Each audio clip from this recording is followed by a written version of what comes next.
नमस्कार, मैं श्यामगिरी। आप देख रहे हैं टीएफडी इंडिया न्यूज 24। टीएफडी इंडिया न्यूज 24 में आप सभी का स्वागत है। लग रहा है कि प्रधानमंत्री मोदी का 100% खेल खत्म एनडीए के 33 सांसद करेंगे, क्योंकि जेएनजी जंतर मंतर पर जो जनसैलाब उतरा है, वह जनसैलाब प्रधानमंत्री मोदी की मुसीबतें बढ़ा रहा है और इस कदर मुसीबत बढ़ा रहा है कि अब आन बान और शान की लड़ाई दोनों पक्षों के लिए हो, छात्रों के लिए भी और सरकार के लिए भी। लेकिन फर्क इतना है कि सरकार अपनी अड़ियल रवैया अकड़ अपनी दिखा रही है कि मैं सत्ता में हूं, और जनता यह बार बार बता रही है कि हमने ही तुझे सत्ता पर बिठाया है। इसलिए मोदी के लिए बड़ी मुसीबत है यह जनता, क्योंकि जनता सड़क पर है। सड़क से सदन तक, संसद तक संग्राम है और जबरदस्त संग्राम है, और देश भर में आंदोलन तेज है और समर्थन भी छात्रों को मिल रहा है। अब तो Dubai, Qatar, Abu Dhabi, Oman, Muscat, Saudi आदि जगहों पर जो भारतीय लोग हैं वह बच्चों का सपोर्ट करने लगे हैं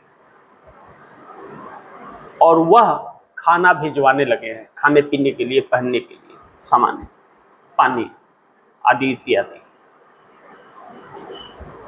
तो देश भर में यह आंदोलन पूरी तरह से मोदी सरकार के खिलाफ पनप गया है। अब सवाल यह है कि जंतर मंतर पर जो जेएनजी का सैलाब जुटा है, इस सैलाब को देखते हुए और सरकार के हाव भाव पर एनडीए गठबंधन के 33 सांसद अगर समर्थन वापस लेने का फैसला कर लिए आक्रोश देखकर, तो फिर पीएम मोदी का 100% खेल खत्म हो जाएगा ना। बढ़ गई ना मुसीबत मोदी की। ऐसे में इंडिया गठबंधन राहुल गांधी और प्रियंका गांधी के साथ आंदोलन में शामिल हो गया और संसद भवन में 214 सांसदों ने प्रदर्शन किया। इंडिया गठबंधन सभी 214 सांसद ने एक साथ मिलकर काले कपड़े पहने और पार्लियामेंट के अंदर पहले छात्रों पर बात हो, यह बात कही गई। राहुल गांधी ने एक लीडर ऑफ अपोजिशन के तौर पर प्रेस कॉन्फ्रेंस किया। उसके पहले भाजपा वाले भी किए, नामचीन या नए चिन्ह कुछ भी कर लीजिए। बासरी स्वराज जैसे लोग, कंगना रनावत जैसे लोगों का बयान, बहुत हुनरबाज हैं ये लोग, मतलब बहुत जानकारी रखते हैं। भले दिल में सब ढुक जाए लेकिन जानकारी खूब रखते हैं कि 14 में देश आजाद हुआ, अलग अलग सोच। लेकिन सवाल वह नहीं है। सवाल यह है कि leader of opposition Rahul Gandhi ने जो प्रेस कॉन्फ्रेंस किया और प्रेस कॉन्फ्रेंस में यह बताया कि पूरा विपक्ष चाहता है कि इन छात्रों को इंसाफ मिले। पहले धर्मेंद्र प्रधान का इस्तीफा हो, शिक्षा मंत्री धर्मेंद्र प्रधान का, जिसके लिए यह सरकार तैयार नहीं। दूसरा, किसने आदेश दिया इन छात्रों पर लाठीचार्ज का? दिल्ली पुलिस जो है वह होम मिनिस्ट्री के अंतर्गत आती है। होम मिनिस्टर है कौन? अमित शाह, उनका इस्तीफा। उसके बाद सदन में चर्चा और प्रधानमंत्री मोदी, जिन्होंने सबको आदेश दिया, वह इन छात्रों से हाथ जोड़कर माफी मांगे। सदन में चर्चा के लिए तो तैयार है सरकार, आज स्पीकर ओम बिरला खत लेके गए थे मोदी जी के पास, कहे कि इजाजत दे दीजिए, इजाजत लेके आए। कितनी लाचारी है इस देश के स्पीकर का, जो प्रधानमंत्री के ऊपर है, उसकी लाचारी देखिए, कितना बेवस स्पीकर, लानत है ऐसी स्पीकर का। उससे अच्छा इस्तीफा देकर के चले जाए। रघुनाथ राजन जो पूर्व गवर्नर थे आरबीआई के, मोदी के सामने नहीं झुके, इस्तीफा दे दिए। और उनकी काबिलियत थी कि हमारा देश नहीं पूछ रहा था, अमेरिका उठा ले गया कि अमेरिका का भला कीजिए, गए। तो एक एक जानकार हमारे देश को छोड़ करके जा रहे हैं। लेकिन अब सवाल यह है कि चर्चा कर लेगी यह सरकार, धर्मेंद्र प्रधान का इस्तीफा नहीं देगी, अमित शाह का इस्तीफा नहीं होगा, मोदी माफी नहीं मांगेंगे, तो फिर यह सरकार है किसकी, किसके लिए है यह सरकार? यानी कि एक निकम्मी सरकार इस देश के अंदर बैठी हुई है सिंहासन पर। और राहुल गांधी ने एक बड़ी फतेह की बात की। राहुल गांधी और अखिलेश यादव, प्रियंका गांधी को सब जब घसीट कर ले जाया गया, तो राहुल गांधी से एक पत्रकार ने पूछा कि आपका आगे का प्लान क्या है? राहुल गांधी ने कहा, जो पुलिस घसीट के हमें ले जा रही थी सच है, वही कान में बोल रही थी कि सरकार बदल दीजिए। जो पुलिस ले जा रही थी वही बोल रही थी कि आप सरकार बदल दीजिए। मैं हरियाणा से हूं, तो राजस्थान से हूं, तो वहां से हूं, वहां से हूं। साफ है कि संदेश क्या है। अब ऐसे में इंडिया गठबंधन के अलग अलग दल सब सपोर्ट में आकर के खड़े हो गए। लेकिन अभी भी कुछ ऐसे टुटफुजिए दल हैं जो इसमें हाथ मारना चाहते हैं और इस आंदोलन को दिशाहीन करना चाहते हैं, लेकिन वैसे कोई वजूद नहीं है कि ऐसे आंदोलन को वह दिशाहीन कर सके। उसके जनता उनका हिसाब कर दे रही है।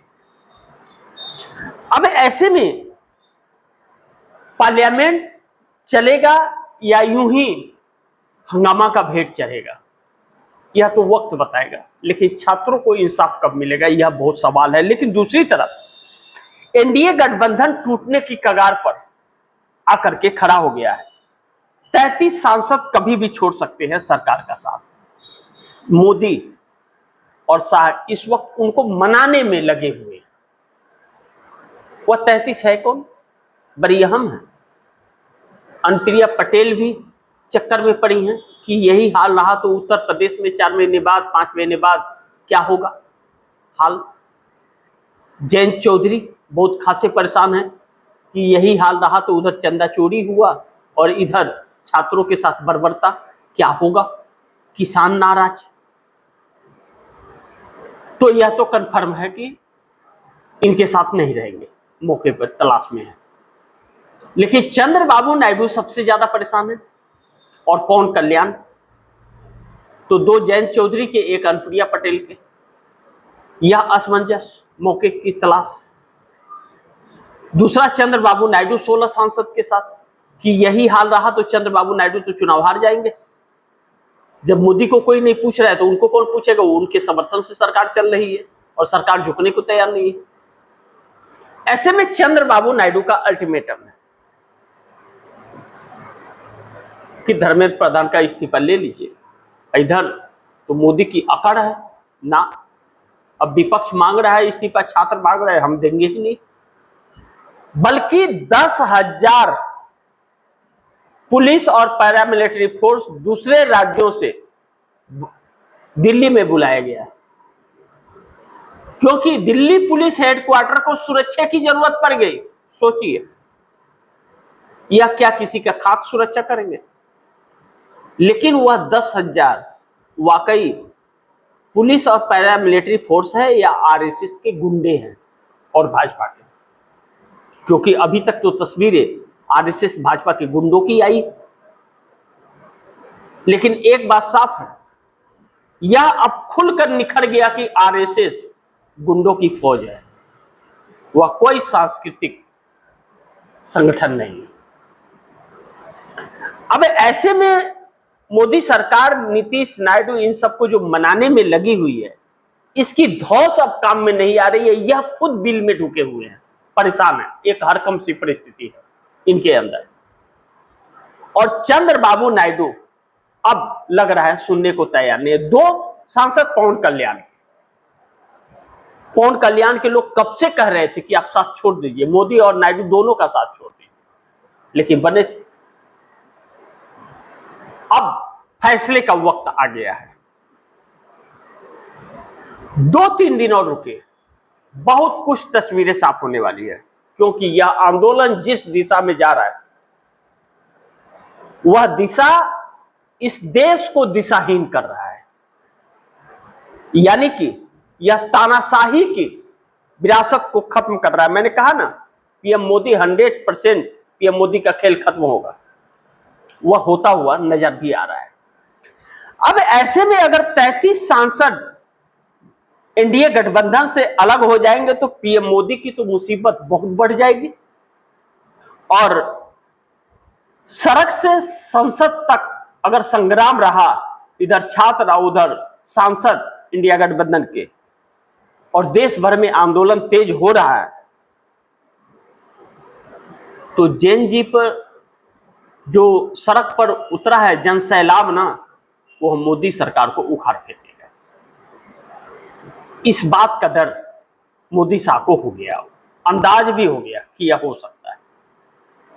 और दूसरी, भारतीय जनता पार्टी के अंदर बहुत बड़ी बगावत कभी भी फूट सकती है, क्योंकि अब सर से ऊपर पानी चला गया। यह तानाशाहियां अब बर्दाश्त नहीं हो रही उन्हें। लेकिन सुप्रीम कोर्ट के सीजीआई के पास छात्रों का केस सुनने का समय नहीं है। अब सूर्यकांत जो मुख्य सीजीआई हैं, उन्होंने अपना असली रंग दिखा दिया। छात्रों पर जो लाठीचार्ज बर्बरता हुई, इसको लेकर के वकील वीडियो प्रूफ के साथ गए हुए थे, जो लाखों की संख्या में वीडियो सोशल मीडिया पर पड़े हुए, और केसेस जो हुए, डिटेन किए गए हैं जो छात्र। सीजीआई साहब कह रहे हैं कि हमारे पास वक्त नहीं है फालतू के केसेस देखने को। मतलब छात्रों का यह आंदोलन और छात्रों पर लाठीचार्ज या फालतू के काम है, और सीजीआई वहां बैठ के फ्री का खा करके और वह अच्छे काम कर रहे हैं। सोचिए, वह इस देश का सीजीआई है या सरकार का चाटुकार है, क्या है? अदालत का सम्मान हर कोई करता है, सीजीआई और जजेज का भी सम्मान है, दिल से सम्मान है, लेकिन निकम्मे लोगों का सम्मान नहीं है और ना होगा, जिसे इस देश के 60 करोड़ आबादी की समस्या को सुनने के लिए फालतू की बातें कर रहा है कि वह फालतू की बातें सुनने का वक्त नहीं है। उसे उस कुर्सी पर यह देश नहीं देखना चाहता, और उसी का जन्म दिया हुआ है यह छात्र आंदोलन। उसी शख्स ने कहा था काकरोच बेरोजगारों को और पत्रकारों को, और आज फिर एक बेतुकी बयान सीजीआई का। यह दर्शाता है कि सरकार की गुलामी कैसे न्यायपालिका कर रहा है।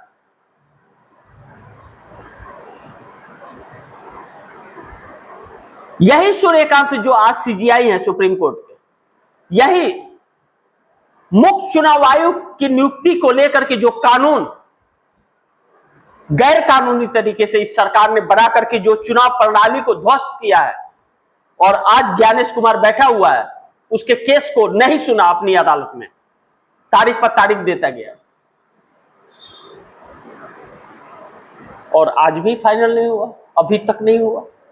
2 साल से अधिक का वक्त हो गया। तो सुप्रीम कोर्ट कर क्या रहा है?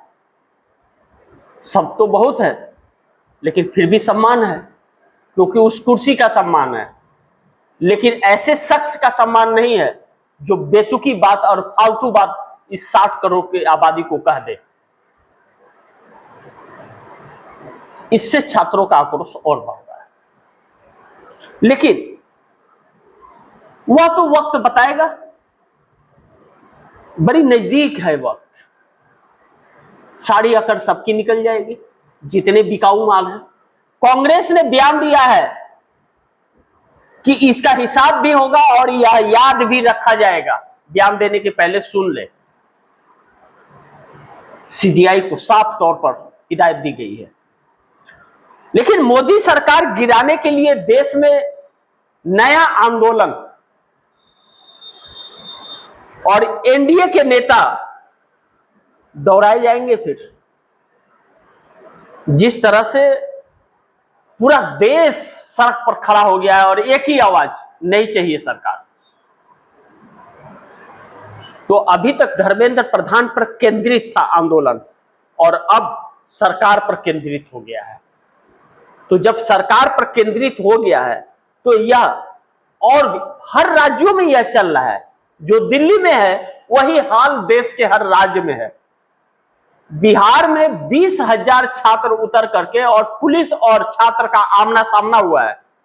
पुलिस आंसू गैस के गोले छोड़ रही है और उधर से पत्थर पड़ रहा है, यानी कि मुंह तोड़ जवाब। और यह सरकार एक्सपायरी टिगर मंगाती है, जो आंसू गैस के गोले एक्सपायरी डेट के मंगा करके छोड़ती है। तो इसका भी एक्सपायरी डेट आ गया। एक्सपायरी डेट बना करके जनता फेंक देगी उठाकर, फिर वो पूरी तरह से एक्सपायर ही हो जाएगा पूरी पार्टी। जैसे जनसंघ एक्सपायर हो गया, वैसे भाजपा का भी एक्सपायरी डेट आ रहा है। तो ऐसे में एनडीए गठबंधन के लोग क्या अपने भी अस्तित्व को दांव पर लगाएंगे या फिर मोदी का एक एक करके अब साथ छोड़ देंगे? यह डर तो मोदी सरकार को है कि छोड़ देंगे।